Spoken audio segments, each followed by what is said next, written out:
사도 바울이 이 디모데가 파송된 이 파송의 이 결과 보고에 대한 이야기를 우리가 함께 살펴봤죠. 여러분, 사도 바울 야반도주를 할 수밖에 없었습니다. 너무나도 심각한 상태가 너무나도 심각해서 제자들의 권면을 받고 바울이 데살로니가 지역을 벗어날 수밖에 없었는데, 성도들은 어떻습니까? 고스란히 그 엄청난 핍박을 다 받아야 되는 그 성도들을 생각하면 바울의 마음이 얼마나 먹먹하겠습니까? 무엇보다도 그들이 믿음 가운데 서 있을까? 이 정도 핍박이라면 믿음이 무너질 수 있는 그런 상황 속에서 대책회의를 했죠.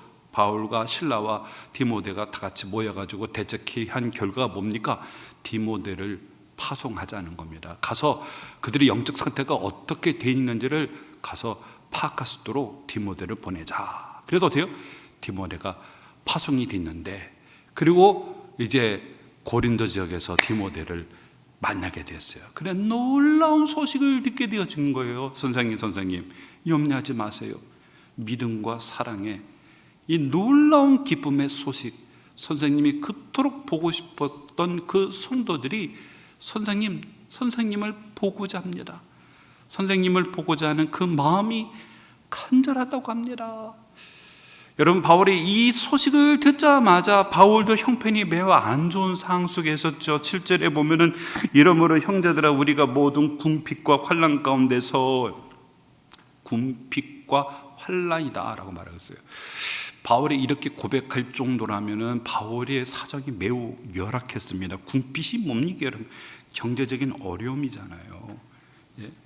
지금 누가 후원을 하고 있습니까, 바울은 현장에서 자비랑 선교로 충당해서 선교를 하는데, 여러분 뭐 지역마다 간다고 해가지고 이게 여러분 이 직장을 쉽게 구할 수가 있습니까? 이번에도 화성에서 아시다시피 라둠인가요? 배터리가 폭발해가지고 23명이나 죽었습니다. 너무나도 그렇더라고요. 보니까 이 라둠 배터리는 한번 불이 붙으면 그 현장에서 바로 이게 소거가 안 된다고 합니다. 그 불길이 순식간에 번지기 때문에 그 이후에 어떻게 처리하냐가 중요한 것이지, 그 발화가 한번 시작이 되면은 현장에서 소화기를 들고 오는 시간보다 불이 확산하는 속도가 더 빠르다는 거예요. 뭡니까? 빨리 현장에서 벗어나야 된다는 거죠. 소방서에서 차가 와서 이제 진압을 해야지, 현장에서 그걸 진압을 하려면은 잘못하면은 불길 가운데 휩싸일 수가 있다는 거죠. 이 외국인 농도는 중국 사람만이 10몇 명이죠. 거의 3분의 2가 중국 사람이었고, 이번엔 중국 싱하이민 그 대사관이 직접 현장까지 와가지고, 자국 사람들이 많이 죽었으니까 참 나름대로 이 코리안 드림을 꿈꾸고 와서 열심히 일했지만 참 안타깝게도 귀한 생명을 잃어버렸는데, 그만큼 어떻습니까? 참 이 일자리를 찾는다는 게 쉬운 일이 아니잖아요. 우리 한국 사람들이 기피하는 이 3D, 그렇죠? 이런 어떤 공장, 이런 데 한국 사람들이 잘 기피를 한다는 거죠. 그러니까 외국인들이 그 자리를 차죠. 그 사람들에게도 보면, 그럼에도 불구하고 중국에는 그래도 가겠다는 겁니다. 기회만 되면 가겠다는 거예요. 우리나라보다요 1,500원, 600원 되는데 일당이, 우리나라는 9,800원 정도 주는 최저 임금이. 우리나라 더 세니 가서 몇 년만 고생하면 돌아와서 집 한 채를 짓는다는 거예요. 중국 사람들이. 중국이 지금 경제가 매우 안 좋잖아요. 그죠? 여러분, 바울이 가서 선교할 때도 자비랑 선교란 말입니다. 이 일자리를 그 쉽게 구할 수 있는 것도 아니죠. 현재 고린도 지역에서 이 브리스클 아굴라 부부를 만나서 업이 같아서 천막 치는 일을 통해서 충당을 하지만, 여러분 대단히 경제적으로 궁핍한 상황이 있었고, 또 바울이 거기서 엄청난 핍박을 받는 환난 가운데 있었는데, 이 소식을 듣자마자 바울이 뭡니까? 큰 위로를 받았다는 겁니다. 바울이 위로를 받았어요. 그러므로 너희가 주 안에 굳게 선즉 우리가 이제는 살리라. 이제 살겠다는 거예요. 그러니까 얼마나 바울이 데살로니가 성도들의 신앙이 아니기 때문에 얼마나 노심초사하고 염려 걱정을 했는가. 근데 이 놀라운 소식을 듣자마자 바울이 그 안도의 한숨을 쉬면서, 이제 내가 살겠다. 이제 내가 자유를 누리겠구나. 얼마나 기쁘면 바울이 이런 고백을 하겠습니까? 그러면서 오늘 여러분 곧바로 이 9절에 13절 바울이 소위 말해서 바울의 기도인데, 바울이 그 현장에서 곧바로 기도하는 바울의 중보의 기도입니다. 물론 우리가 1장에 보면 바울의 기도가 등장하지만 어떤 내용으로 기도했는지는 모르죠. 근데 오늘 본문에 보면 바울의 중보 기도가 등장하는 게 바로 이 9절에서 13절이라는 말씀이라는 거죠. 이 놀라운 소식을 듣자마자 믿음 가운데 서하고 그들이 사랑을 실천한다는 이 놀라운 소식을 듣자마자 바울이 할렐루야 하나님 감사합니다. 제 개인의 고백이 아니에요. 구절이 그렇게 시작이 되고 있습니다. 여러분 충분히 이해 납득하시겠죠? 한글 성경에는 어법이 여러분 끝으로 가 있어요. 9절에 보니까 능히 어떤 감사함으로 하나님께 보답할까. 근데 원문은 어떻게 해요? 어떤 감사함으로 하나님께 보답할까. 제일 먼저 등장하는 9절의 단어가 뭡니까? 어떤 감사함. 이거 뭐예요? 이 소식을 듣자마자 이제 내가 살겠습니다. 하나님 감사합니다. 곧바로 나오는 말이 하나님 감사합니다. 감사가 먼저 튀어나온다는 사실이에요. 그리고 나서 감사 나오자마자 뭡니까? 바울이 기도가. 바울은 감사해서 기도가 감사가 연동되어 있어요. 바울은 감사할 때 기도하고요, 또 기도할 때 또 감사하는. 서신에 보면은 바울이 여러분 이제 본론도 들어가자마자 바울은 성도들을 향해서 하나님 앞에 나는 하나님께 감사합니다. 여러분 전에도 말씀드렸죠. 신구약 성경에서 감사를 제일 많이 한 사람이 누구인가? 구약의 대표 주자가 누굽니까? 구약의 대표 주자가 누구예요? 감사 제일 많이 한 사람, 예? 다윗이죠. 다윗의 시편 73편 150편에 73편을 다윗이 지었지 않습니까? 거기서 제일 많이 등장하는 게 감사. 구약의 대표 주자는 다윗이고 신약의 대표 주자 누굽니까? 당연히 바울이 13편 서신을 썼으니까 물론 다른 분들 다 감사했죠. 그렇지만 우리가 표면적으로 볼 때 구약에서 제일 많이 감사하는 분은 다윗이고 그 다음에 바울이 감사를 참 많이 했어요. 자, 이분의 형편을 보면은 도무지 감사할 수 없는 환경에 놓여 있음에도 불구하고 그의 고백을 따라 모든 궁핍과 환난 가운데 있음에도 불구하고 이 놀라운 기쁨의 소식, 바울에게 이게 기쁨의 소식이에요. 무슨 소식이요? 믿음과 사랑의 소식. 데살로니가 성도들의 믿음과 사랑의 이 소식이 바울에겐 복음이었어요. 이제 내가 살겠다 하면서 어떻게 해요? 하나님 감사합니다. 감사합니다. 여러분 바울이 감사하는 것은 뭡니까? 우리가 우리 하나님 앞에서 너희를 말미암아 모든 기쁨으로 기뻐하니 너희를 위하여 능히 어떠한 감사함으로 하나님께 보답할까. 반어적인 표현이죠. 하나님께 보답할까라는 말은 뭡니까? 이제 바울이 좀 뭔가 하나님께 보답하려고 뭔가 지금 새롭고 신선한 뭔가 이벤트를 준비하는가? 그게 아니고요. 반어법은 뭡니까? 보답할 수 없다는 거예요. 하나님, 그 무한하신 하나님한테 어떻게 보답할 수가 있겠어요? 그 은혜를 어떻게 갚아요? 예?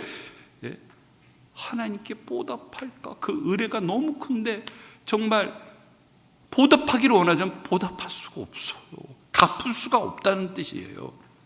그런데 여러분 이 감사가 누구를 인한 감사죠? 너희를 위하여. 너희를 위하여 능히 어떠한 감사함으로 하나님께 보답할까. 바울의 감사의 출처는 어디서 온 거예요? 너희 데살로니가 성도들입니다. 데살로니가 성도들 때문에 바울이 그 데살로니가 성도 어떤 소식입니까? 믿음과 사랑의 소식이잖아요. 믿음과 사랑의 이 소식을 듣고 바울이 감사가 그냥 터져 나오죠. 하나님 앞에. 그리고 얼마나 그 하나님의 은혜가 크면 보답하기를 원하는데 갚기를 원하는 갚을 수가 없는 넘쳐나는 하나님의 은혜를 입었다는 거죠. 그런데 여러분 너희를 위함인데 여러분 보십시오. 우리가 우리 하나님 앞에서 너희로 말미암아 모든 기쁨으로 기뻐하니 데살로니가 성도로 인해서 감사하는데 데살로니가 성도들에 대한 디모데의 선교 보고를 듣고 바울 안에 어떤 현상이 일어났습니까? 기쁨입니다. 기쁨. 기쁨이에요. 근데 그냥 기쁨이 아니다. 뭐예요? 모든 기쁨이다라는 단어를 썼어요. 모든 기쁨. 정확히 말하면 우리가 기뻐하는 모든 기쁨이다. 이래요.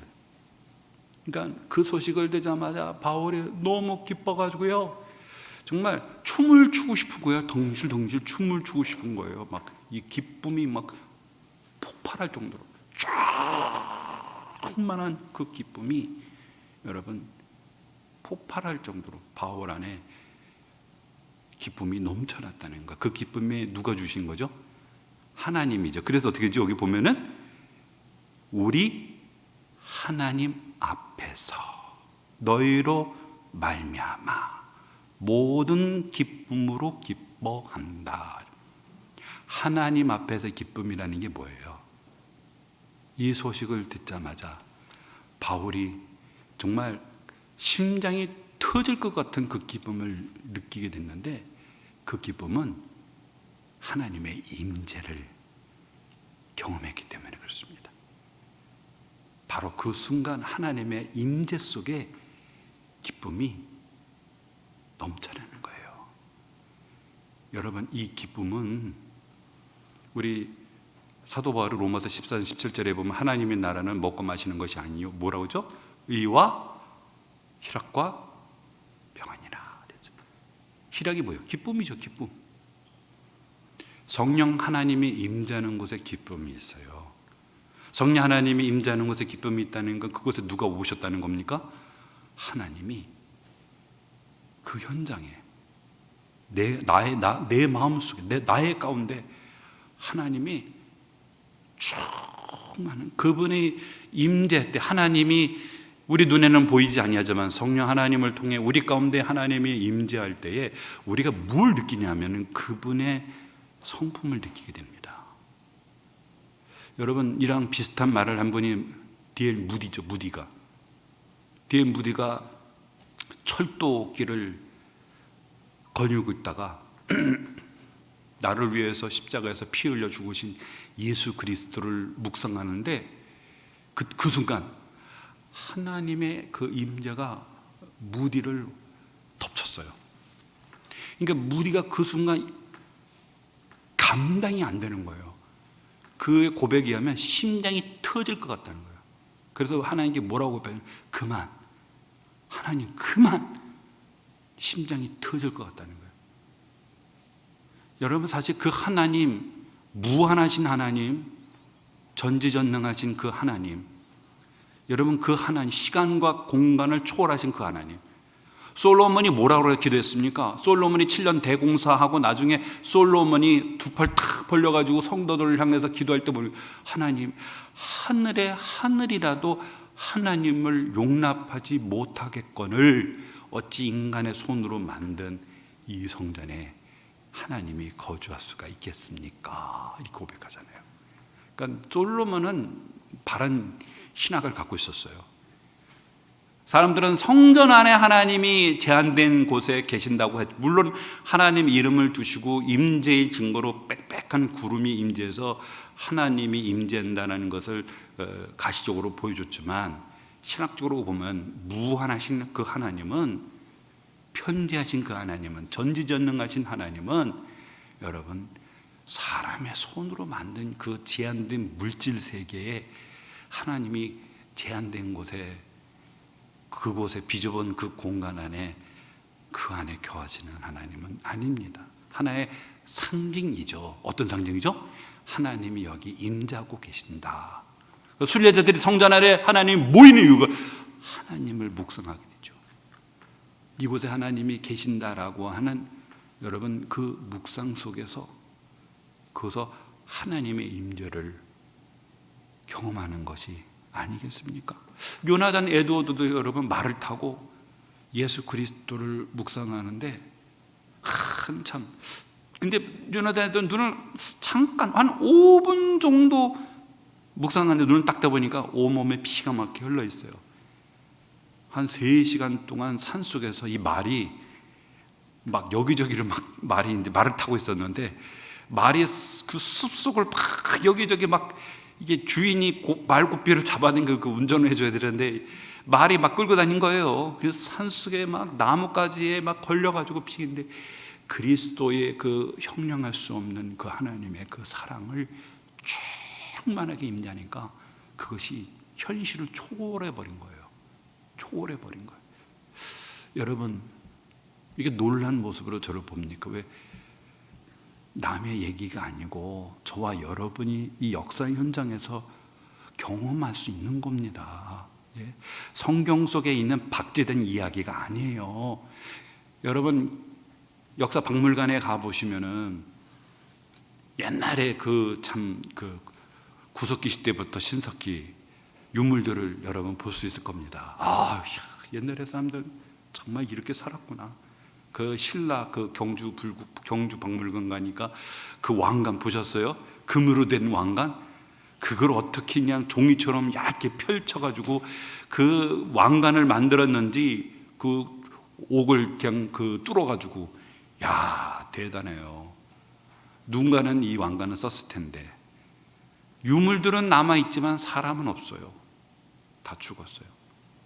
우리 신앙이 박물관처럼 과거의 영광만 회상하는 박제된 신앙이면 안 되죠. 여러분, 뭐 옛날에 어떤 영화 보니까 박물관은 살아있다고 합니다. 우리의 신앙도 살아있어야죠. 성경 66권에서 나타나는 사건만이 아닙니다.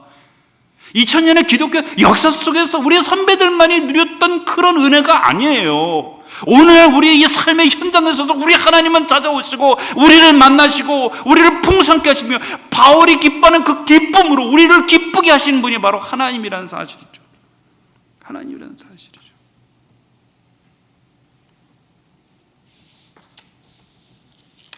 웨스트민스터 사원을 방문한 사람들은요, 웨슬리 형제를 위해 세워진 기념비가 있는데 그 기념비에 보면은 웨슬리가 평소에 했던 좌우명이죠. 세 마디의 말을 비석에 새겨놨어요. 첫째는 뭐냐면 세계는 나의 교구다. 이 웨슬리가 평소에 했던 말이에요. 두 번째는 뭐냐면 하나님께서는 당신의 일꾼은 땅에 묻으시나 당신의 일은 계속 나가십니다. 하나님께서 당신의 일꾼은 땅에 묻으시나 당신의 일, 뭡니까? 사람은 죽지만 하나님의 일은 멈추지 않는다는 뜻이죠. 그리고 마지막 세 번째 뭐냐면 세상에서 가장 좋은 것은 하나님께서 우리와 함께 하신다는 것입니다. 세상에서 가장 좋은 것은 하나님이 함께 하신다는 거예요.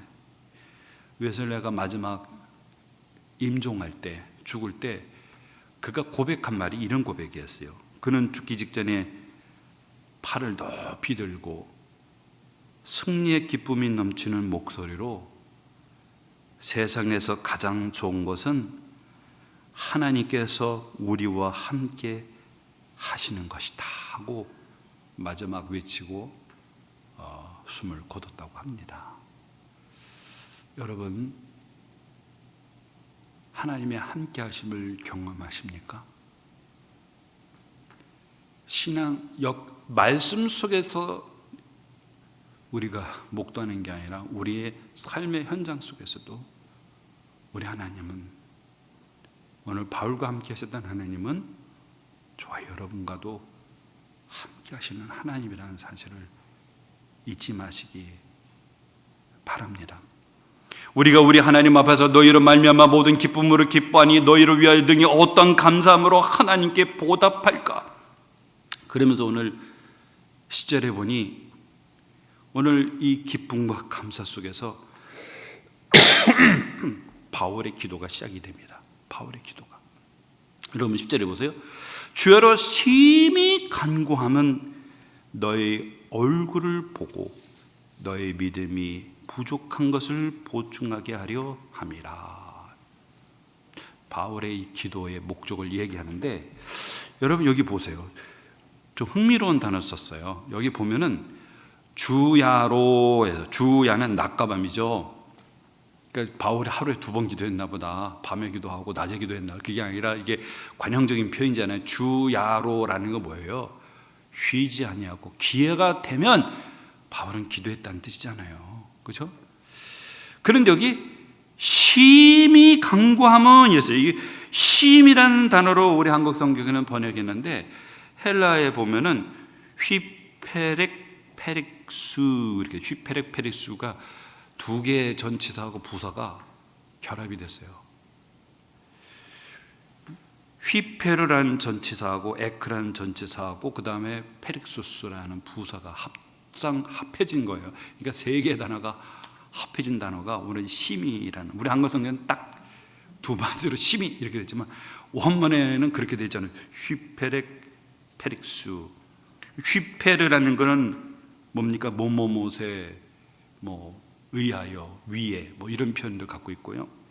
에크라 했어요. 에크가 들어있는데 여기는 뭐뭐로부터, 페리소스는 뭡니까? 뭐뭐 보통 일상적인 것 그 이상, 그런 뜻이에요.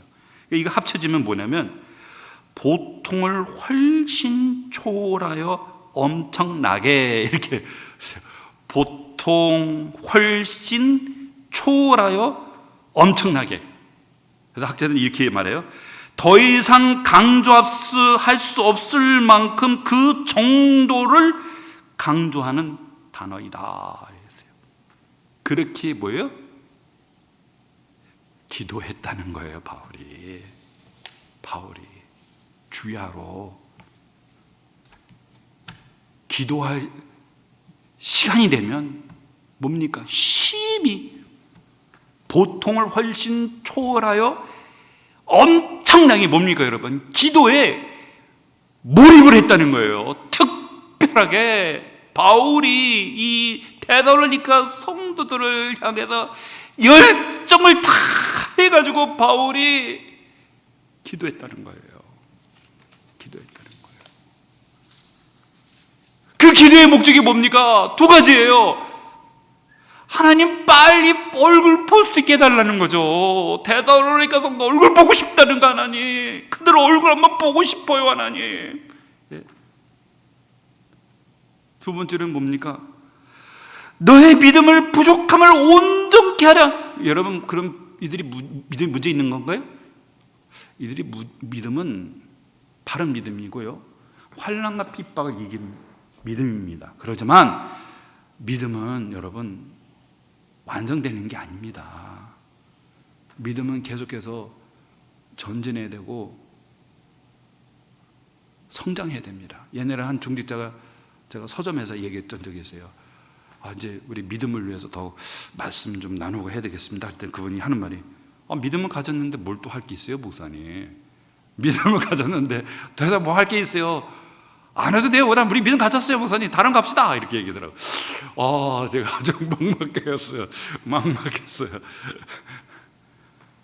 아주 뭐 대단히 신실하신 분이었고요. 그래서 잘 또 오해를 이해하셔가지고 순종하셔서 참 교회에서도 아주 본이 되셨던 분입니다. 그러니까 사람은 다 오해하게 돼 있어요. 오해도 합니다. 인간이 부족하니까. 그 한순간에 오해 가지고 그냥 도매금으로 그냥 싸잡아서 비난하면 안 되죠. 그러니까 바울이 여러분 정말 이 데살로니가 성도들을 향해서 틈만 나면 바울이 여러분 천막 치는 공장에서 일을 하잖아요. 바울이 그 공장에서 일을 하다가 잠깐 쉴 시간이 되면 바울이 봐서 사람이 없는 모퉁이 그런 거 들어가. 왜냐면 대놓고 기도하면 미쳤다고 할 테니까 그냥 그 공장에 있는 후미진 곳에 찾아가가지고 거기서 몰입을 하면서 하나님 기도한 거예요. 하나님, 데살로니가 성도 얼굴 한번 보고 싶습니다. 지금 사단이 지금 길을 막고 있잖아요. 하나님 길을 열어달라고 기도하고, 또 어떻습니까? 바울이 세운 교회잖아요. 성도들 잘 알죠. 이들이 믿음이 좀 부족한 거, 믿음이 더 온전하게 성장하기를 바라는데 그 부족한 것을 채워주기를 원하는 그 마음. 그래도 여러분 데살로니가 전후서에 보면 이들의 좀 문제점이 있어요. 아직은 믿음이 숙련되지를 못해가지고 어떤 문제예요? 종말론에 좀 문제가 있었어요. 그래가지고 사랑하는 가족이 예수님이 재림하신다고 그랬는데 먼저 돌아가신 거예요. 그럼 어떡해? 주님이 오시기 전에 내 사랑하는 남편과 아내와 부모님이 먼저 돌아가셨으면 어떡하냐? 부활에 동참하지 못하는 게 아닌가, 그런 오해가 있었고, 또 주님의 재림한다니까 일도 안 하고 일만 만드는 그런 사람들도 있어요. 그래서 바울을 오죽하면 일하기 싫으면 먹지 말라고 그렇게 얘기를 했겠어요. 그러니까 이 종말에 대한 신앙이 좀 부족해가지고 숙련이 안 돼가지고 그런 모습들이 나타내는데, 그렇지만 이 교회는 여러분 이 이단적인 가르침이나 교회 안에서 어떤 내적인 어떤 갈등이나 분열이나 그런 것이 없어요. 그러니까 바울하고 상당히 신앙적으로 인격적으로 좋은 관계에 있는 교회가 이 데살로니가 교회인데, 선생으로서 어떻습니까? 항상 부족한 게 보이죠. 이 부족한 거를 좀 온전케 할 수 있도록 하나님, 그러면서 바울이 기도했다는 것이죠. 그래서 오늘 여러분 11절에 13절입니다. 오늘 11절에서 13절은 그 기도의 내용, 바울의 그 기도의 내용, 주야로 심히 간구했던 그 바울의 그 기도의 내용들이 세 가지가 등장하는데, 첫째로 오늘 여러분 11절이죠. 하나님 우리 아버지와 우리 주 예수는 우리 길을 너에게로 갈 수 있게 하시오며, 첫 번째 바울이, 그렇죠, 바울이 어떻습니까? 그 얼굴 보고 싶잖아요. 사랑하는 내 자식과 같은 바울이, 여러분 2장에 보면 여러 가지 표현, 아버지다, 유모다, 뭐 여러 가지 표현을 쓸 정도로 그냥 정말 자식과 같은 성도들이거든요. 그 얼굴 좀 볼 수 있게, 그들의 얼굴 좀 볼 수 있게 하나님 뭡니까? 길을 열어달라는 거예요. 저 사단이 길을 막고 있는데, 하나님 지금 장애가 있어, 장애물이 있는데 하나님 이 장애물들이 치워주셔서 곧장 데살로니가로 그냥 심장로가 뻥 뚫려가지고 그들을 만날 수 있게 해달라고, 하나님 길을 열어달라고, 직행할 수 있게 해달라고. 근데 여기 보십시오. 그 키를 누가 들고 있어요? 그 키를 누가 들고 있죠? 하나님 우리 아버지와 우리 주 예수는, 이랬어요. 하나님 아버지와 우리 주 예수. 여기 동사가요, 하나님 아버지와 우리 주 예수니까 복수잖아요. 근데 단수를 썼어요. 이게 문법적으로 틀렸나요? 두 분을 가리키면 복수해야 되는데 단수예요. 여러분, 하나님 우리와 아버지와 우리 주 예수 그리스도 삼일체 하나님이시죠. 예? 근데 우리의 기도의 키는 누가 들고 있는 겁니까? 하나님 아버지와 우리 주 예수예요. 그분에게 기도의 키가 달려있는 겁니다. 강구할 뿐이죠. 지키게 해달라고, 데살로니가 갈 수 있게 길을 열어달라고. 여러분, 기도는 우리의 소원을 관찰하는 수단이 아닙니다. 물론 우리가 기도 현장에 나왔을 때 우리 안에 있는 문제를 가지고 나올 수가 있고요. 저는 또 문제가 있고 고민이 있고 갈등이 있으면은, 부족한 것이 있으면 저는 적극적으로 하나님 앞에 구해야 된다고 봅니다. 하지만 여러분 기억해야 될 것은, 기도는 내 뜻을 관찰하는 게 기도가 아니에요. 기도는 여러분 하나님의 뜻을 깨달아가는 시간이 여러분 기도입니다. 기도. 처음에는 내 문제를 가지고 기도했다가 나중에는 뭘 깨닫게 되죠? 하나님의 뜻을 깨닫고. 대표적인 케이스가 여러분 한나잖아요. 한나가 애를 못 낳는다고 분임나가 구박을 해가지고 얼마나 울며 불며 이 여인이 성전에 와가지고 남편이 이래, 여보 7 아들보다 당신은 나에게 넘버원이야, 난 당신만 살아. 아무리 남편이 그런 소나타 얘기를 해도 이 한나의 마음은 위로가 안 됐어요. 성전에 가도 얼마나 기도했으면 제사장이 졸다가, 아니 이 여자가 이렇게 와서 술 취했나? 너 그 많던 술 좀 끊으라고 그랬더니, 아니라고, 나는 그런 술 취하는 여인이 아닙니다. 내 마음이 너무 아파서 하나님께 기도하는 겁니다. 그런데 어떻게 돼요? 이 여인이 기도할 때 어떻게 돼요? 하나님이 나에게 아들을 주신다면 내 이 아들을 하나님께 바치겠습니다. 아들을 달라고 했던 이 여인의 기도가 그 아들을 하나님께 드리겠다는 거예요. 이 여인은 기도 가운데 뭘 깨달은 겁니까? 하나님의 뜻을 깨달은 겁니다. 그 시대를 향한, 그 어두운 시대를 향한 하나님의 뜻을, 이 아이가 하나님의 그 뜻과 소원을 이루는 복된 아이가 되기를 원합니다. 기도는 내 뜻을 관찰하는 것이 아니라 하나님의 뜻을 깨달아가는 시간이 기도인 줄로 믿습니다. 예수님이 겟세마네 동산에 기도하실 때, 아버지여 내 잔을 옮기시옵소서, 그러나 나의 원대로 마옵시고, 아버지의 원대로 되기를 원합니다. 주님의 원은 인간으로서 어떻습니까? 잔을 피하기를 원하지만 하나님의 뜻이라면 그 잔을 내가 받겠다고 주님이 기도하셨잖아요. 기도 속에 여러분 하나님의 뜻을 조종하는 시간입니다. 여러분 영점 조종이라는 게 있어요. 군에 가면은요 총을 쏘기 전에 먼저 총을 쏴가지고 여러분 총에 어떻습니까? 그 총의 그 가늠자하고 이거를 이제 맞추는 작업이에요. 처음에 쏘면은 엉뚱한데 세 발이 딱 찍혀요. 그러면 그 조절해가지고 이제 그 영점 조절을 해가지고 정확한 표적을 향해서 이제 쏘면 이제 세 개가 딱 들어오면 그게 이제 조종이 된 거예요. 우리 기도하면서 영점 조종하는 거 누구에게? 하나님의 뜻에 조종하는 겁니다. 처음에는 엄한데 막 산발에 쐈다가 그 조절을 하면서 기도하는 가운데 이게 하나님의 뜻이구나. 이것이 하나님이 원하시는 길이구나.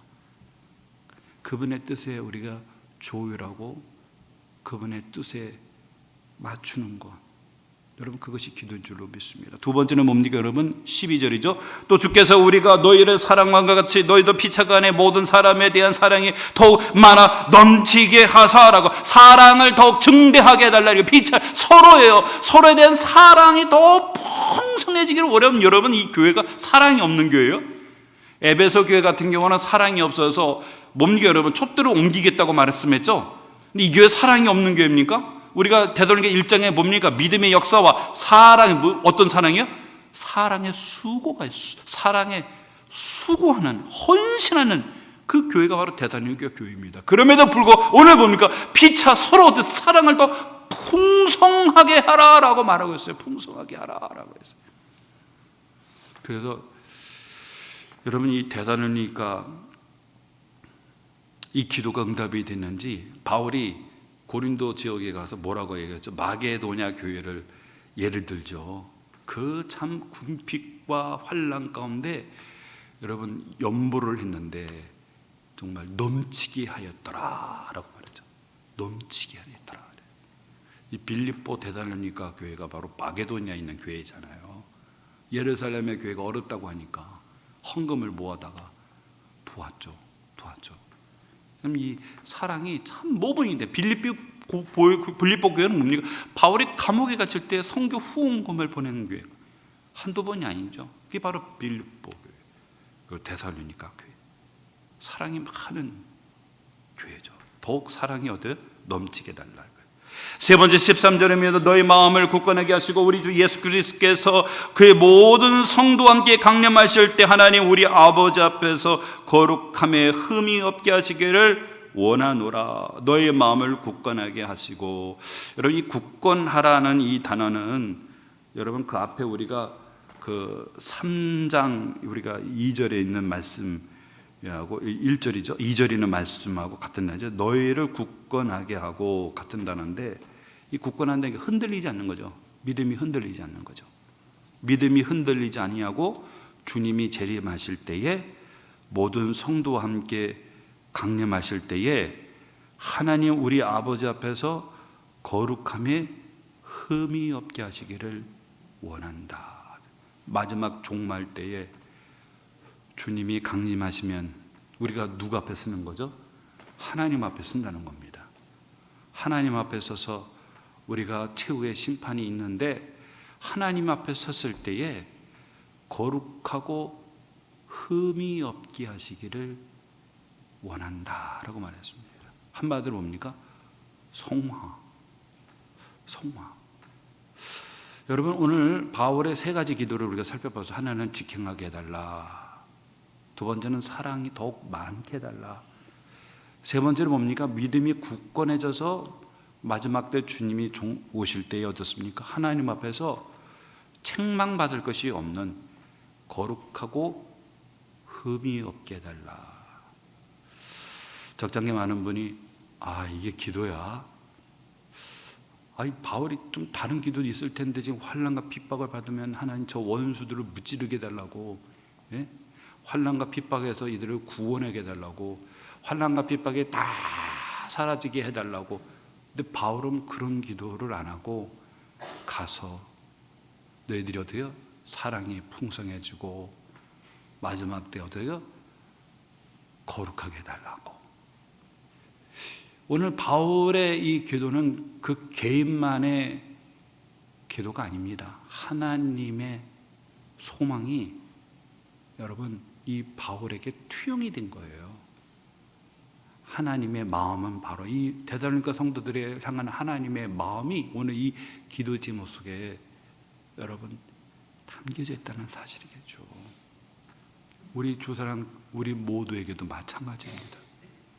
하나님이 우리에게 바라고 원하는 것이 무엇일까요? 우리의 믿음이 굳건해지는 것, 그리고 그리스도 안에서 사랑이 더 풍성해지는 것, 그리고 마지막 때에 종말 때 하나님 앞에 섰을 때 부끄러움 없이 우리가 거룩하고 흠이 없는 자로서 책망받는 게 아니라 잘했다, 충성된 종이라 하나님 앞에 칭찬을 받는 것.